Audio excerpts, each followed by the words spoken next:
Welcome everyone. आज हुआ WWE का ग्रैंड शो रेसल पलूजा ESPN पे पूरी हाइप के साथ। WWE में शुरू से लेके आज तक क्या कुछ हुआ, क्या स्पेशल मोमेंट्स हुए, ये सब कुछ दिखा दिया गया। इवन विंस मैकमैन को भी दिखा दिया गया। तो ये बहुत बड़ा हिंट है फ्यूचर में अगर विंस मैकमैन का रिटर्न हो जाए। फिर रिंग में नजर आते हैं ट्रिपल एच और इन्होंने ऑफिशियली अनाउंस किया रेसल पेलूजा को, और उसके बाद पायरो भरते हैं और फिर शो का ऑफिशियल किक ऑफ किया जाता है the beast incarnate Brock Lesnar की एंट्रेंस के साथ। जॉन सीना की एंट्री आज बड़ी यूनिक थी। ये अपने साथ इतने सारे बच्चे ले आए और फिर जब ये रिंग में आते हैं तो फिर अनाउंसमेंट का टाइम आता है। WWE की रिंग अनाउंसर ने जॉन सीना का नाम तो अनाउंस कर दिया, लेकिन जब बारी आती है ब्रॉक लेसनर की, तो जब ये इनका नाम लेने लगी तो आवाज आ गई, ladies and gentleman, my name is Paul Heyman. तो भाई अभी अफवाहें ही छिड़ रही थी कि ब्रॉक लेसनर और पॉल हेमन की जोड़ी बन सकती है, तो इधर तो बन गई। बहुत अरसे बाद हमने ब्रॉक लेसनर और पॉल हेमन को इकट्ठे देखा, तो फिर पॉल हेमन ने ब्रॉक लेसनर का नाम अनाउंस किया और इस नाम अनाउंसमेंट के दौरान इन्होंने बोला लास्ट रियल एस किकर। तो इस सब के दौरान ब्रॉक लेसनर और पॉल हेमन ने हाई फाइव भी किया था। मैच शुरू होता है फिर ब्रॉक लेसनर और जॉन सीना का, और फिर ऐसा लगा कि जैसे हम 2012 का ही इनका मैच देख रहे हैं। बिल्कुल वही जॉन सीना की ब्रॉक लेसनर के आगे बेबसी ये ढीले पड़े हुए हैं और ब्रॉक लेसनर इनकी बैंड बजा रहे हैं। इवन जॉन सीना ने कमबैक करने की भी कोशिश की, लेकिन लेसनर के आगे इनकी एक ना चली। जॉन सीना ने ब्रॉक लेसनर को 3 AA लगाए, लेकिन इसका जैसे ब्रॉक लेसनर के ऊपर कोई असर ही नहीं हुआ और द बीस्ट इनकार्नेट ने जॉन सीना को 7 F5 लगा दिए और इनको वाया पिनफॉल बीट कर दिया। तो इस बिन के बाद जब ब्रॉक लेसनर वापस जाने लगे तो शायद इनको कोई पुरानी बात याद आ गई या कोई पुराना गुस्सा निकाला था। ये वापस रिंग में आ गए और इन्होंने रेफरी को भी F5 दे मारा और उसके बाद जॉन सीना को एक और झटका दिया F5 का। तो ब्रॉक लेसनर में आज स्टेडियम में मौजूद जॉन सीना के जो फैन थे, बच्चे लोग, उनको भी रुला दिया।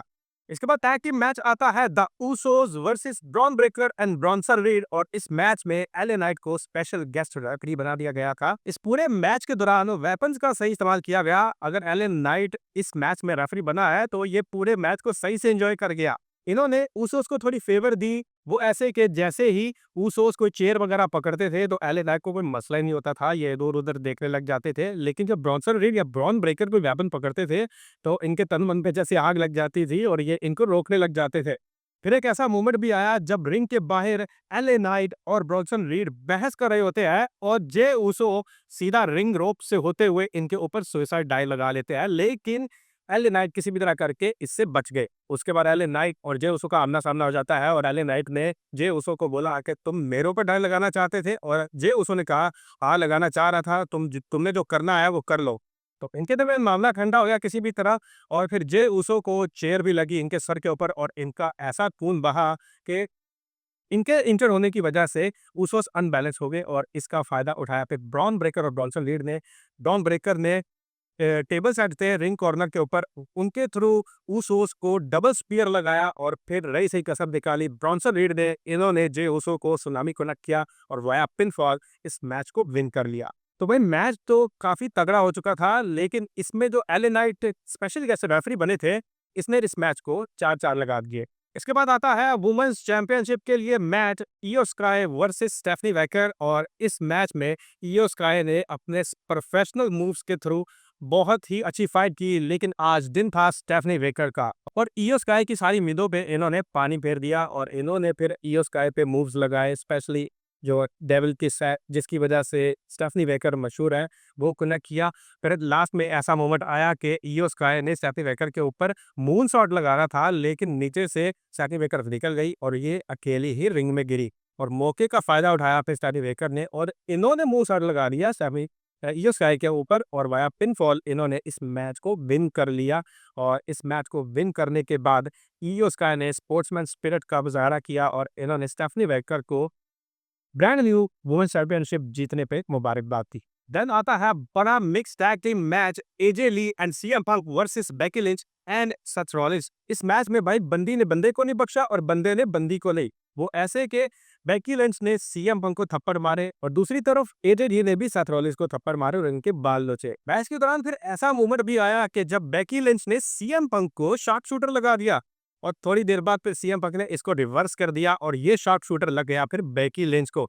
लेकिन थोड़ी देर बाद इनके हस्बैंड आ गए सेथ रॉलिंस और इन्होंने अपनी वाइफ को रेस्क्यू कर लिया। देन एक और मोमेंट आया जब बाहर लगे दो अनाउंस टेबल के ऊपर, एक टेबल पे थी बेकी लिंच एंड एजे ली और दूसरी तरफ थे सीएम पंक और सेथ रॉलिंस। सीएम पंक ने सेथ रॉलिंस को अपने शोल्डर्स के ऊपर उठाया हुआ था और दूसरी तरफ से बेकी लिंच ने एजे ली को धक्का दिया सीएम पंक की तरफ और ये तीनों गिर गए टेबल टूटने की वजह से। और फिर मौके का फायदा उठाया एजे ली ने ये बेकी लिंच को ले गए रिंग में और वहां पे इन्होंने अपना सबमिशन लॉक लगाया ब्लैक विंडो और बेकी लिंच इस पे टैप कर गई। तो जीत रही एजे ली एंड सीएम पंक के नाम। तो आज किसी भी तरह लगा नहीं कि एजे ली 10 साल के गैप के बाद वापस आई है। देन एंट्री होती है the American badass the Undertaker की। स्टेफनी मैकमैन बैठी होती है क्राउड में फ्रंट रो के ऊपर।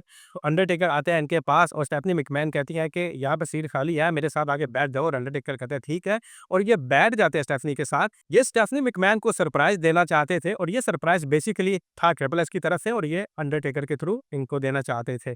तो ये तरीका था। अंडरटेकर आके स्टेफनी मैकमैन के पास बैठ गए और इन्होंने स्टेफनी को बताया कि तुम WWE hall of famer inductee बन चुकी हो। और इस मौका पे स्टेफनी मैकमैन अपने इमोशंस पे काबू ना पा सकी और इनके आंखें भर आई और इन्होंने अंडरटेकर को हग कर लिया।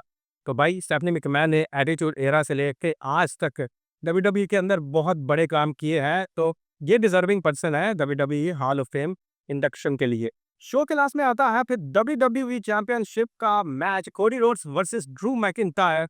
मैच का आगाज ही थप्पड़ से होता है। कोडी रोड्स ने जो मारा ड्रू मैकिंटायर के फेस के ऊपर। उसके बाद ड्रू मैकिंटायर बस चाहते थे कि किसी भी तरह करके मैं कोडी रोड्स को क्लेमोर लगा लूं और वाया पिन फॉल टाइटल को जीत जाऊं, लेकिन ऐसा कोडी ने करने नहीं दिया।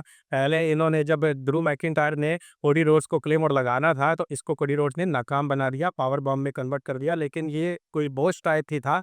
उसके बाद दोबारा से ड्रू मैकिंटायर ने कोशिश की लेकिन कोडी रोड्स इनके काबू नहीं आ रहे थे। फिर मैच में ऐसा मोमेंट आया कि कोडी रोड्स को ड्रू मैकिंटायर ले गए बाहर अनाउंस टेबल के पास और बिल्कुल उसी अंदाज में ये कोडी रोड्स को मारना चाहते थे क्लेमोर, जैसे कि इन्होंने पहले मार के इनको इंजर्ड किया था।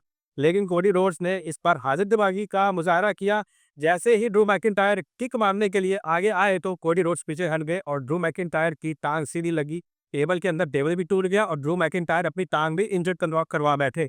फिर ये जब रिंग में आए और ये कोडी रोड्स को क्लेमोर लगाना चाह रहे थे पर ये ना लगा पाए क्योंकि ये टांग इंजर होने की वजह से भाग ही नहीं पाए और इसका फायदा डायरेक्टली उठाया कोडी रोड्स ने।